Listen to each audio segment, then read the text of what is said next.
Hello everyone, আমি রচিতা। আজ নতুন একটি ভিডিও নিয়ে আবারও চলে এসেছি। আজ দিনটি রাখি পূর্ণিমা। তো আজ রাখি পূর্ণিমার দিনটি কিভাবে সেলিব্রেট করছি সবাই মিলে সেটাই আপনাদের সাথে শেয়ার করব। যদিও ভিডিওটি শেয়ার করতে কিছুদিন দেরি হয়ে গেল, সেজন্য অবশ্যই আমি দুঃখিত। তো চলুন শুরু করা যাক। তো সকাল সকাল আমি আমার ভাইদাদাকে রাখি পরিয়ে পুজো দিয়ে নিয়েছিলাম।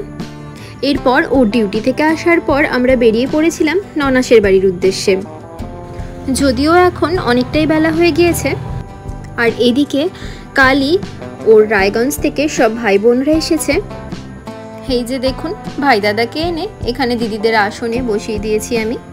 আসলে জানেন তো, রাখি পূর্ণিমার দিনে আমরা বাইরে ঘুরতে আসব আর ভাই দাদা বাড়িতে একা থাকবে, সেটা ভালো লাগবে না, সেজন্যই আসলে নিয়ে আসা। আর এদিকে দেখতেই পাচ্ছেন যে রিচুয়ালসগুলো শুরু হয়ে গিয়েছে। দিদি প্রথমে শুরু করেছে রাখি পরানো, এরপর একে একে বোনরাও পরাবে।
প্রায় প্রত্যেকবারই রাখিতে দিদিদের বাড়ি আসা হয়, তবে ওরা সবাই এক জায়গায় রয়েছে সেটা আমার বিয়ের পরে এবার প্রথম হলো।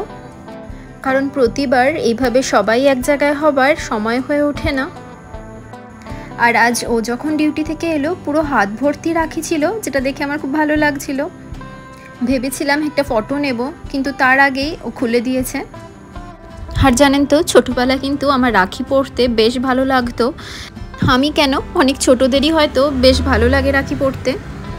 আর সেই সময় হাত ভর্তি রাখি দেখতে তো খুব ভালো লাগতো, আর ভাবতাম আমাকেও যদি এইরকম হাত ভর্তি রাখি কেউ পরায়।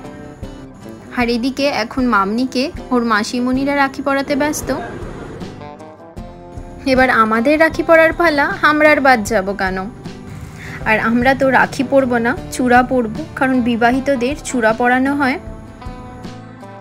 এই তো মামপাম নতুন ড্রেস পরে নিয়েছে, কি সুন্দর লাগছে মামপামকে।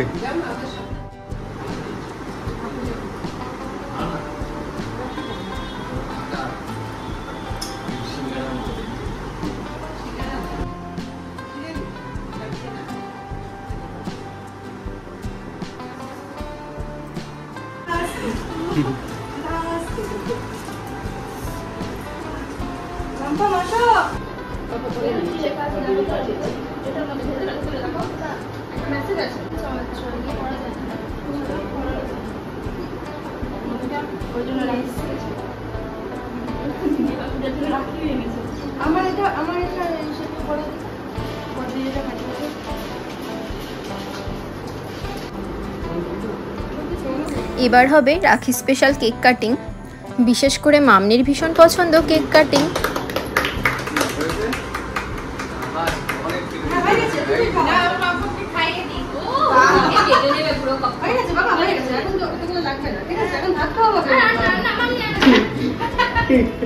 এটা অনেক বড় হয়ে গেল তো, এটা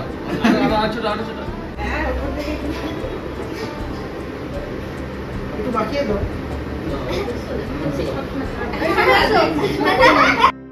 কেক কাটিং হয়ে যাবার পরে সবাই মিলে লাঞ্চ সেরে নিয়ে চলে এলাম ওদের ফ্ল্যাটের নিচের এই জায়গাটাতে। এখানে সবাই মিলে মামনির সাথে টাইম পাস করছিল, আর মামা বাড়ির সবাইকে পেয়ে তো মামনি বেশ খুশি।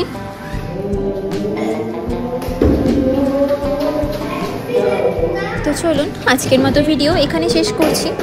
আপনারা যদি আমার পরিবারের নতুন সদস্য হয়ে থাকেন তাহলে অবশ্যই পাশে থাকবার অনুরোধ রইল। সকলে সুস্থ থাকবেন, ভালো থাকবেন। Thank you for watching.